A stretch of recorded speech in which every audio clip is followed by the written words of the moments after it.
If you are the partner who doesn't want sex, you carry a heavy secret. You love your spouse, you are attracted to them, but every time they reach for you, your stomach clenches. You feel immediate guilt, and then a deep flash of resentment. You know they are lonely, you know you are disappointing them. You feel like a broken machine, a cold statue in your own marriage. You've probably asked yourself, what is wrong with me? And the partner who wants sex, they are asking, why don't you want me anymore? Welcome back to Aged and Confused. I'm Elle, and today we are giving a voice to the so-called refuser.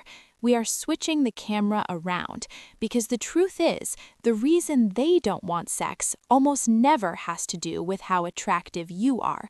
It has to do with stress, biology, and something therapists call the resentment wall. Let's start with the non-sexual reason desire dies: exhaustion. For many of us over 50, we are squeezed in a sandwich. We are managing the needs of grown children, caring for our aging parents, and managing our own chronic stress. We are spiritually, emotionally, and physically depleted. You spend all day giving, giving, giving. You are touched out by life.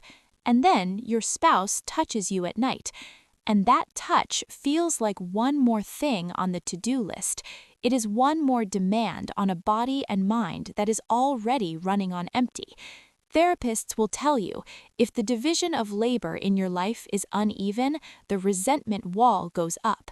If one spouse feels that physical intimacy is the only thing they contribute, or if the high desire spouse refuses to share the non-sexual burdens, the other spouse will withhold the only thing they feel they have left, their body. It's not about sex, it's about perceived fairness. Meet Karen, 58. Karen's libido was gone. Her husband, who we'll call Bob, felt devastated. He kept asking, "Do you even love me?" Karen's reality was this: she worked full-time, managed their finances, and dedicated every weekend to her sick mother and their grandchildren. When Bob touched her, she would physically recoil. She told her therapist, "By the time I fall into bed, I feel like a dish rag. When Bob reaches for me, all I can think is, not one more thing. I am done being used for the day. I know it's terrible, but that's how I feel." The breakthrough was simple yet profound. Bob stopped asking for sex entirely. Instead, he started doing the one thing Karen resented most: managing the bills and cleaning the kitchen. He initiated care, not sex. When the resentment wall finally crumbled, Karen's desire slowly returned, not because Bob initiated sex, but because he initiated partnership. Her body wasn't tired of Bob, her soul was tired of the workload. Now, let's talk biology, because sometimes the problem is purely physical. For women, hitting menopause often involves a biological double whammy. Estrogen drops, causing vaginal dryness and pain, dyspareunia, making sex a literal punishment. Worse, testosterone, the hormone responsible for desire, also crashes. For men, andropause, the male hormone decline, is slower but just as real. Low T doesn't just reduce desire, it can severely limit erectile function, leading to crippling performance anxiety. This anxiety creates a powerful avoidance cycle. A therapist's #1 instruction for the low desire spouse is go to a specialist. See a gynecologist for hormone replacement therapy or a urologist for ED issues. You cannot fix an emotional problem if the root cause is a painful biological one. If you are the low desire spouse, you might feel broken because you never wake up feeling horny. This is the core of the problem. Most of us over 50 do not have spontaneous desire. We have responsive desire.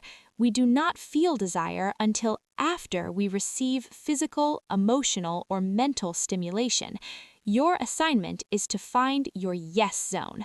A good therapist will ask the low desire partner, what makes your body feel safe, connected, and warm, with zero expectation of intercourse? Is it a 15-minute foot rub while watching TV? Is it a massage that specifically avoids your sensitive zones? The low desire partner must lead this process.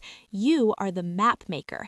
You must educate your spouse on what gets you to the starting line. The high desire spouse's job is simply to say, yes, I will do that for you, and banish the pressure of the finish line. Let's look at Michael, 54. Michael's wife constantly complained he never initiated. Michael loved his wife, but he found 100 ways to avoid the bedroom, working late, watching sports until 2 a.m. His therapist discovered Michael was terrified of sex because he knew he couldn't sustain an erection due to blood pressure medication. He wasn't avoiding his wife, he was avoiding failure. His silence was a shield. He thought, if I don't initiate, I can't fail. If I fail, she will stop loving me. His solution wasn't a pill, it was permission. His wife gave him permission to start intimacy and stop it at any point, with no judgment. More importantly, they intentionally initiated non-intercourse physical contact, deep kisses, heavy petting, that allowed Michael to experience pleasure without the stress of performance.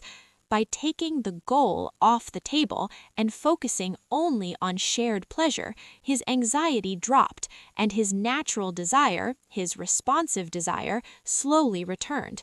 His wife got her partner back, and Michael got his confidence back. Intimacy after 50 is a negotiation, not a given. If you are the low desire spouse, you are not broken. You are probably just carrying too much weight physically or emotionally. Demand to know the medical why. Demand partnership in your daily life. And if you are the high desire partner, demand to know the truth. Stop asking, why don't you want me?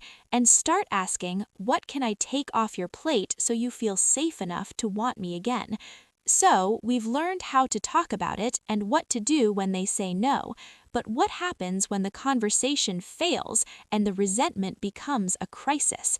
Next time on Aged and Confused, we tackle the final, hardest decision, the ultimatum. When do you stay for companionship, and when do you finally choose happiness and leave? We look at real stories of gray divorce and the difficult choices couples make. I'm Elle. Thank you for listening to The Hard Truth. We'll see you in the third act.